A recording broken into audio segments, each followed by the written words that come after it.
This is probably the last sound you want to hear while flying at night in low visibility.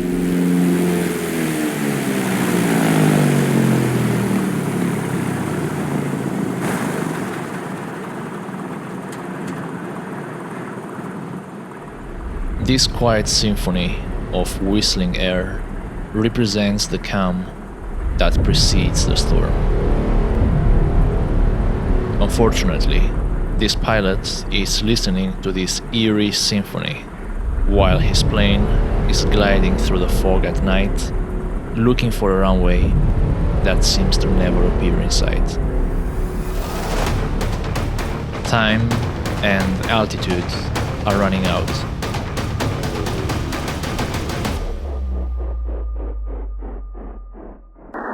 Declaring an emergency now. I am out of fuel. Repeat, out of fuel.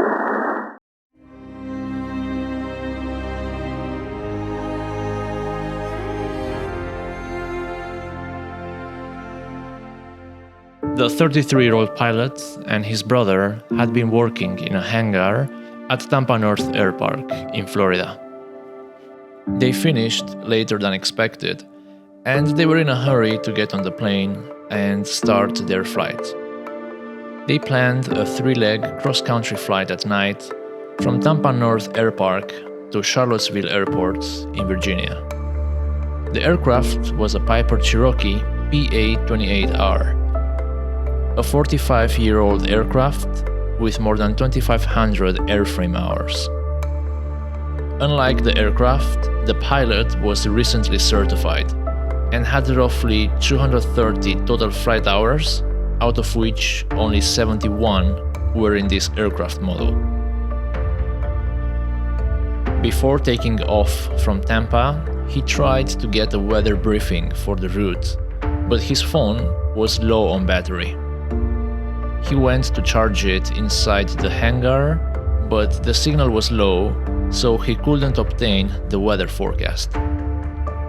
Additionally, the airport office was closed, so he decided to depart without obtaining a weather briefing. Pilots are required by regulations to become familiar with the weather forecast before taking off. Despite this requirement, they decided to start up the engine at 8 p.m. local time and fly the first leg that was heading them towards Marion County. They arrived around 1 hour later and decided to top off the fuel tanks.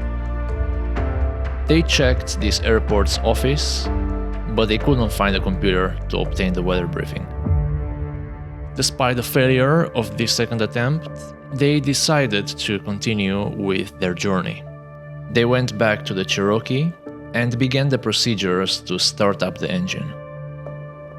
However, there was a well-known problem that many general aviation pilots are acquainted with.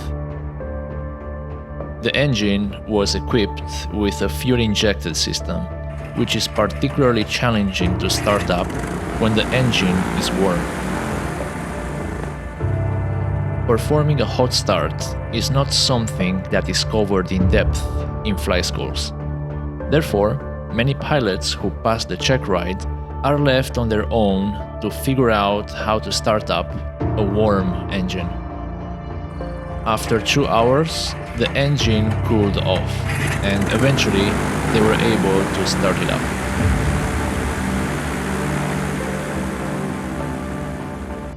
A few minutes later, they took off from Marion County and headed towards Savannah International Airport in Georgia. This second leg was uneventful. Night visual conditions prevailed, and the wind was calm. They arrived less than 2 hours later.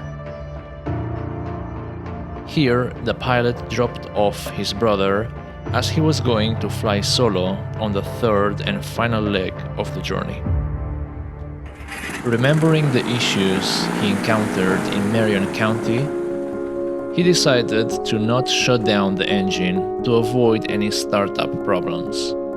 Additionally, he decided to not refuel for the same reason. He took off at 1:30 a.m., heading towards Charlottesville, Virginia, with 31 gallons of fuel in the tanks.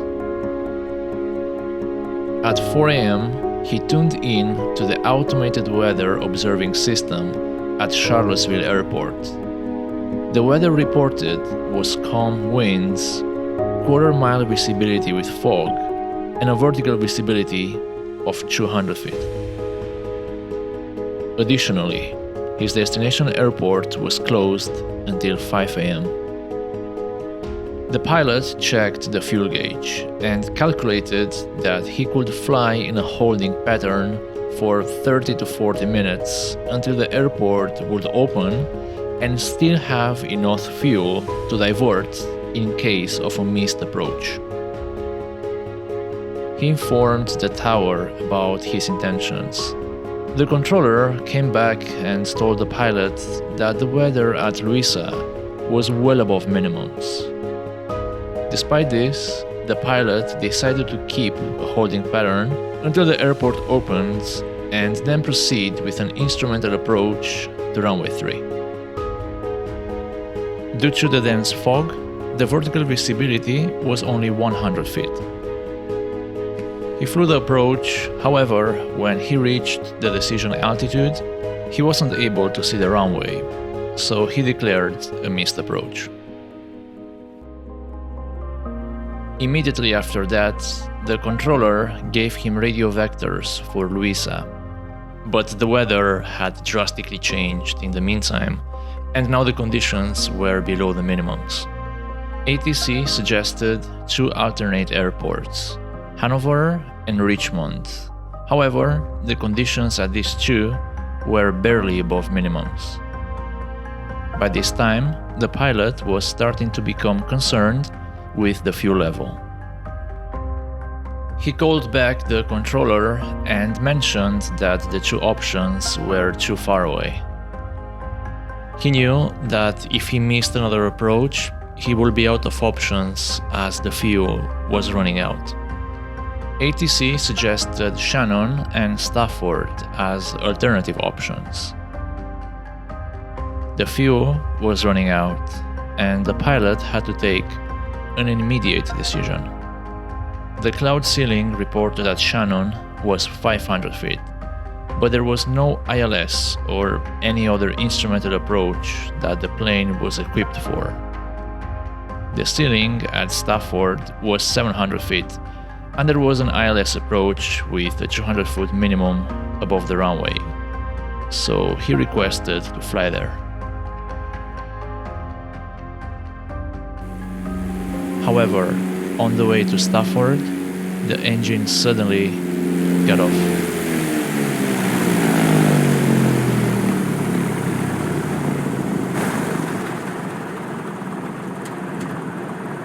Now, the Piper Cherokee became a glider, and the eerie symphony of whistling air began to play. He notified ATC, and they told him that the closest option was Shannon, 3 miles to the west. However, this airport had no instrumental approach equipment, and the vertical visibility was now less than 100 feet. The pilot was flying blindly through thick fog at night, heading towards what he thought was the runway. In reality, he was heading towards a residential area. With the thick fog layer on the ground, he was only able to see the tops of some buildings. By pure chance, he found an area where nothing was sticking out of the fog layer. Now, all his attention was to get the plane down and survive the impact.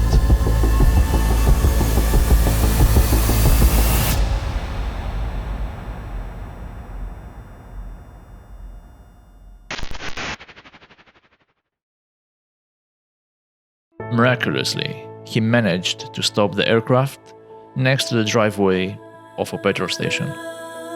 The aircraft was substantially damaged, but the pilot was fine. He quickly called the authorities and asked for help. The wings hit a mailbox and a stop sign, and a curb caused the landing gear to collapse into the wing. So, what lessons can we learn from all this? The first mistake the pilot made was not checking the weather prior to his flight. Part 91 regulations require pilots to obtain a weather forecast before their flight.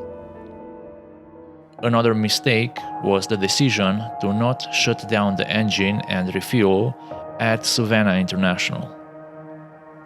This decision was motivated by the struggle to start up a warm engine. There is a possibility that the pilot was not used to the technique of hot starting an engine, or maybe the plane was too challenging to start while being at high temperatures. Additionally, he failed to get a weather briefing at this airport, so later on during the flight, when he tuned in the automated weather observing system at Charlottesville, to his surprise, he found out that the weather conditions were poor. Fatigue might also have played a role in this accident. The pilot mentioned to the NTSB official that he has been awake and working most of the previous day. However, despite the situation he was in, he took some really good decisions. He accurately identified the missed approach at Charlottesville and correctly decided to go around. Additionally, he was aware of the distance to the nearby airports and also aware of the time he had left before the fuel would run out. Another great point was bringing the plane down in a clear area with the minimum vertical speed possible, without stalling the plane. Additionally, in the recommendation section of the accident report, he was very transparent and honest. He provided all the details of the flight in full transparency and admitted several mistakes.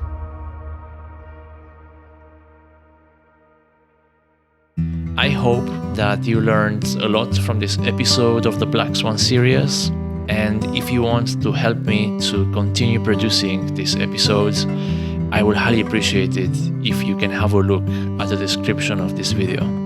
Thank you so much, and I will see you in the next one.